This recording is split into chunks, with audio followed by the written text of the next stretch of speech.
नर्मदे बोली नर्मदा मैया की जय हो। नर्मदे हर, नर्मदे हर जिंदगीभर असं सुद्धा आहे. नर्मदा परिक्रमा 2025 ही 2 ऑक्टोबरला दसरा आहे आणि दसऱ्याच्या दुसऱ्या दिवसापासून किंवा देव उठवणी एकादशी तेव्हापासून चालू होते. पण दसऱ्याच्या दुसऱ्या दिवसापासून बरेच लोक परिक्रमा उचलतात. तर यावेळेस नर्मदा परिक्रमा 2 ऑक्टोबर म्हणजे 3 ऑक्टोबरला सुरू होणार आहे. खूप लोक परिक्रमा करतात. लाखो लोकांनी आतापर्यंत परिक्रमा केलेली आहे आणि नर्मदा मैयामुळे त्या लोकांच्या जीवनामध्ये प्रकाश किंवा साधनेचा प्रकाश पडलेला आहे. आध्यात्मिक उन्नतीसाठी लक्षात ठेवा, नर्मदा परिक्रमा ही आध्यात्मिक उन्नतीसाठी आहे. आध्यात्मिक म्हणजे आत्मिक, आत्मा. अध्यात्म हे आत्म्याचं शास्त्र आहे. त्याच्यामुळं ज्याला आध्यात्मिक उन्नती करायची असेल, साधना करायची असेल, तप करायचा असेल, जप करायचा असेल, तर त्याला पूर्वांपारप्रमाणे हिंदू धर्मातील सगळ्या देवी देवतांनी नर्मदेच्या किनाऱ्यावरती, माता नर्मदेच्या किनाऱ्यावरती साधना तपस्या केलेल्या आहेत. त्याच्यामुळे नर्मदेत असं म्हणतात की हर कंकर में शंकर. नर्मदेच्या बाबतीमध्ये असं म्हणतात. तर नर्मदे हर, नराचा मद जी हरवून घेते ती म्हणजे नर्मदा. तर नर्मदा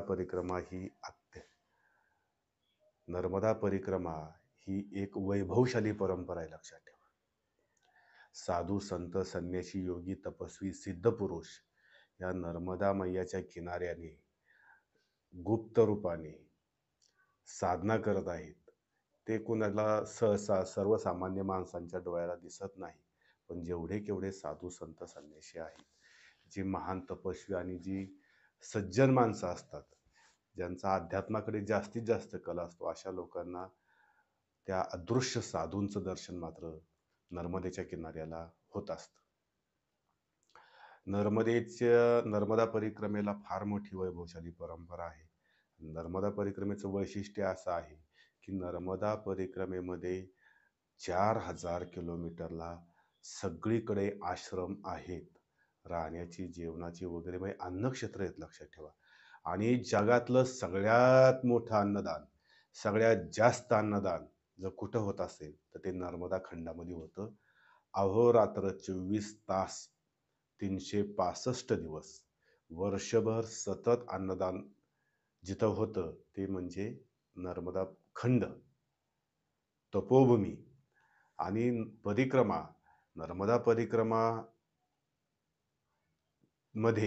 परिक्रमेमध्ये चालणं हीच तपस्या आहे. लक्षात ठेवा.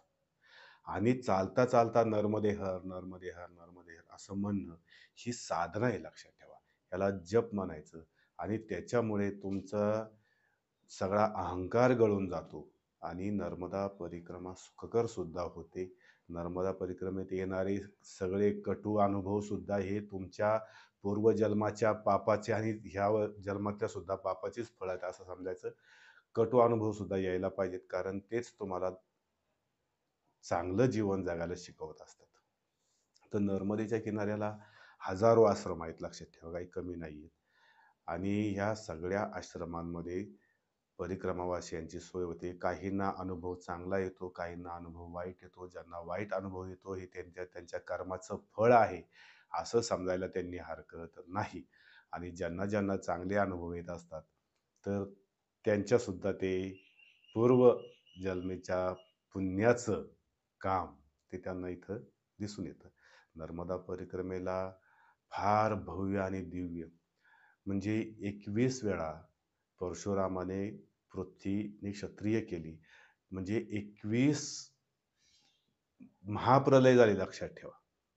आणि मार्कंडेय ऋषींनी त्यावेळी नर्मदा म परिक्रमा केलेली आहे आणि त्यांना जशी आहे तशी परिक्रमा दरवेळेस म्हणजे बदललं सगळं, पण नर्मदाचा प्रवाह बदलला नाही किंवा नर्मदा मैयाचं जे परिक्रमा आहे ती बदललेली नाही लक्षात ठेवा. त्यामुळं ही अत्यंत उज्ज्वल परंपरा आहे. आता परिक्रमा कोणी करावी? तर परिक्रमा कोणीही करू शकतो.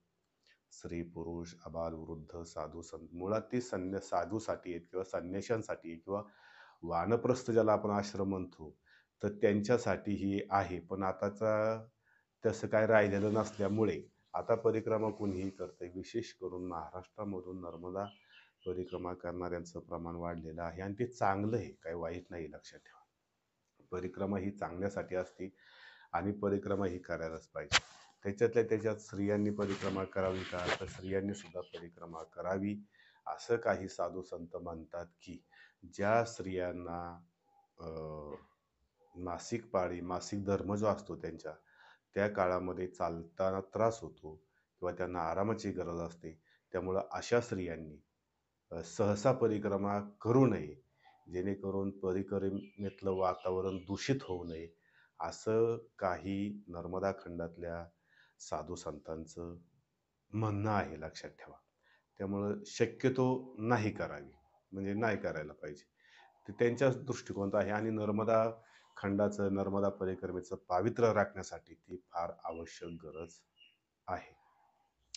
आता ही माझी 4थी परिक्रमा 2 ऑक्टोबरपासून 3 ऑक्टोबरला सुरू होणार आहे.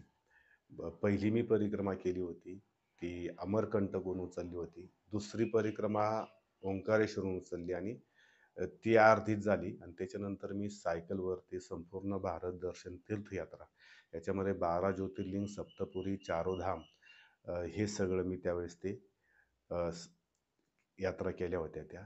त्याच्यानंतर मी परत तिसरी परिक्रमा पूर्ण केली आणि आता ही पूर्ण म्हणायला पाहिजे, ही आता ही होणारी तिसरी अ, आहे. त्याच्यानंतर आपण नर्मदा परिक्रमेतल्या आश्रमांना सुद्धा काही मदत करत असतो. मात्र हे जे आश्रम आहेत, हे तुम्हाला सांगतो ओंकारेश्वरपासून पुन्हा म्हणजे च्यवनऋषी आश्रमपर्यंत म्हणजे समोर येईपर्यंत जो दक्षिण आणि उत्तर तट आहे, या परिसरामध्ये आश्रमांची संख्या जास्त आहे आणि शूलपाणीच्या झाडेत सुद्धा तुमची थोडीफार सोय होते. बऱ्यापैकी चांगली सोय होते आणि सगळे महाराष्ट्रातल्याच बऱ्यापैकी लोकांनी त्या शूलपाणीतल्या दोन्ही उत्तर आणि दक्षिण तटातल्या दोन्हीही आश्रमांना महाराष्ट्रातल्या लोकांनी भरघोस मदत केलेली आहे आणि त्याच्यामुळे ते आश्रम चालतात. मात्र तुम्हाला सांगतो की मंडला, दिंडोर, अनूपपूर, शहाडोल आणि नरसिंगपूर ह्या जबलपूर सुद्धा काही भागामध्ये जो नर्मदा मैयाचा जो उगम स्थळ आपण चालू केला, तर त्या पट्ट्यामध्ये आश्रमांना मदतीची गरज आहे. हे मात्र मान्य करायला पाहिजे. कारण पडकी संगम आहे, दुट्टा संगम आहे, मोहन बाबा समाधी मंदिर आहे, हे मांडला दिंडोरी आणि इकडं पनगनिया वगैरे आहे, शक्तीनाला, शक्तिघाट आहे, सूरजघाट आहे, कुसुम घाट आहे. अशा ठिकाणी परिक्रमावासी कमी जातात. मात्र तिकडं आश्रम आहेत आणि आश्रम अ, लांब लांब आहेत, दूर दूर आहेत. त्याच्यामुळं तिकडं थोडासा त्रास होतो आणि तिकडच्या पट्ट्यामध्ये खरं तर परिक्रमेची कसोटी जी लागते आणि परिक्रमेची उत्तम म्हणजे नर्मदा मैयाचा जर तुम्हाला किनारा पाहिजे असेल ना, तर तो त्याच पट्ट्यामध्ये आहे. नर्मदा मैयाला नर्मदा मैयाचं जे उगमस्थान आहे तिथपासून तर तुम्हाला सांगतो नर्मदापुरमपर्यंत हा जो पट्टा आहे, त्या पट्ट्यामध्ये तुम्हाला नर्मदा मैयाचा किनारा बऱ्यापैकी लागतो आणि लाभतो. हे मात्र आहे आणि तिथंच तुम्हाला खरं नर्मदा मैयाचं दर्शन होत असतं. लक्षात ठेवा. भीमकुंडी आहे, तिकडं पत्थरकुच्चा आहे, नीलकंठेश्वर महादेव आहे, म्हणजे दूधदारा आहे वगैरे त्या तिकडून. तर त्या पट्ट्यामध्ये आश्रमांना खरं तर मदतीची गरज आहे. आजचा व्हिडिओ बनवायचा मुख्य उद्देश तोच आहे. नर्मदा परिक्रमा चालू होते आणि त्या पट्ट्याला खरं तर मदतीची आवश्यकता आहे. कारण हा जो पूर्व आणि पश्चिमचा जो पट्टा आहे, मध्यातून जर केला तर जरा बरा आहे. मात्र पूर्व पट्ट्यामध्ये नर्मदा मैयाच्या थोडासा त्रास होतो. अन्नक्षेत्र आश्रमांना सुद्धा मदतीची गरज आहे. हा एक त्याचा भाग झाला. दुसरं आहे की नर्मदा परिक्रमा फार सोपी, साधी, सोपी, सुटसुटीत आहे. काय कठीण वगैरे नाही. मात्र तुम्ही तुमच्याबरोबर जास्त सामान घेऊन जाऊन नर्मदा परिक्रमा ही अशी हे होते, कशी होते, थोडासा त्रास होतो त्याच्यामध्ये. तो का होऊ शकतो माहिती आहे का? की सामान जास्त असेल तर त्रास होतो. चढ-उतार काय फारसा कुठं नाही. नर्मदा परिक्रमा ही सरळ, साधी, सोपी आणि सुटसुटीतच आहे बरं का. तुमच्याकडं कमीत कमी सामान पाहिजे. तुमच्याकडे 2 जोडी कपडे पाहिजेत, 1 ताट वाटी आणि तुमचा दंड आणि तुमची काय औषधं असतील तेवढंच. त्याच्यापेक्षा जास्त तुम्ही आणि पूजेचं साहित्य तुमचं असेल छोटीशी पेटी ते. त्याच्यापेक्षा जास्त तुम्ही जर घेतलं तर तुम्हाला त्रास होतो. म्हणजे तुम्ही खूप कपडे, खूप अंथराय-पांघरायचं वगैरे. कारण आता सगळ्या बऱ्यापैकी आश्रमांमध्ये अशा सोयी-सुविधा आहेत. मात्र तरी तुम्हाला सांगतो पुढचं, की नर्मदा मैयाच्या पूर्व पट्ट्यामध्ये म्हणजे हौसिंग नर्मदापुरमपासून जर तुम्ही अमरकंटककडे जाता दोन्ही तटावरती ह्या सुविधा थोड्याशा कमी पडतायत. सुविधा अशासाठी पाहिजेत, की तुम्ही जप, तप, साधना करणारी माणसं आहात, तर तुम्हाला सुद्धा थोड्याशा सुविधांची आवश्यकता असते. कारण तुम्ही रोज 30, 20, 40 काय 50-50 किलोमीटर चालतात. त्याच्यामुळे म्हणतोय मी तुम्हाला. नर तर सगळ्यांनी आता ज्यांनी त्यांनी आपापल्या पद्धतीनं आपापल्या सोयी-सुविधेनुसार नर्मदा परिक्रमा उचलावी. नर्मदा परिक्रमा खूप मनापासून सेवाभावी करावी, ही मात्र सगळ्यांना विनंती आहे. आणि जर शक्य असेल तर जर शक्य असेल तर आश्रमांना मदत करावी, अन्नक्षेत्रांना मदत करावी.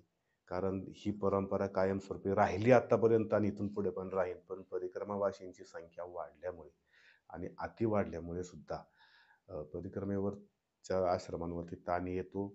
सेवा करायला सुद्धा तिथं लोकांची गरज आहे. म्हणजे कुठल्याही आश्रमात तुम्ही जाऊन नर्मदा परिक्रमावासींची सेवा करू शकता 6 महिने, 8 महिन्यापर्यंत. आणि ज्याची जशी ऐपत, ताकद आणि इच्छा असेल, त्या पद्धतीने सुद्धा तुम्ही आश्रमांना मदत करू शकता.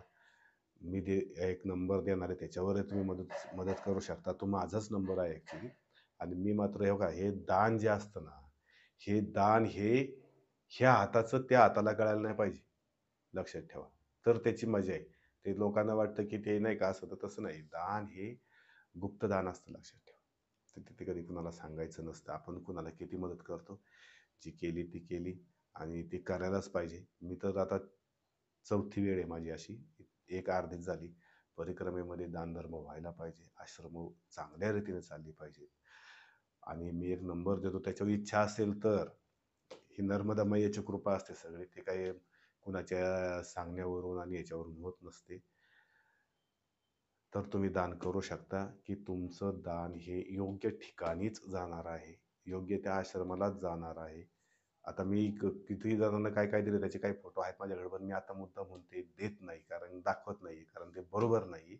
ते चांगलं नाही दाखवणं. ते अ, असं असतं. दान हे कधी केलेलं सांगायचंच नसतं मुळात.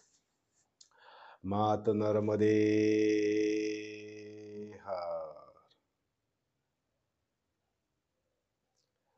ओम नमः शिवाय. असतो मा सद्गमय, तमसो मा ज्योतिर्गमय, मृत्योर्मा मृतंगमय.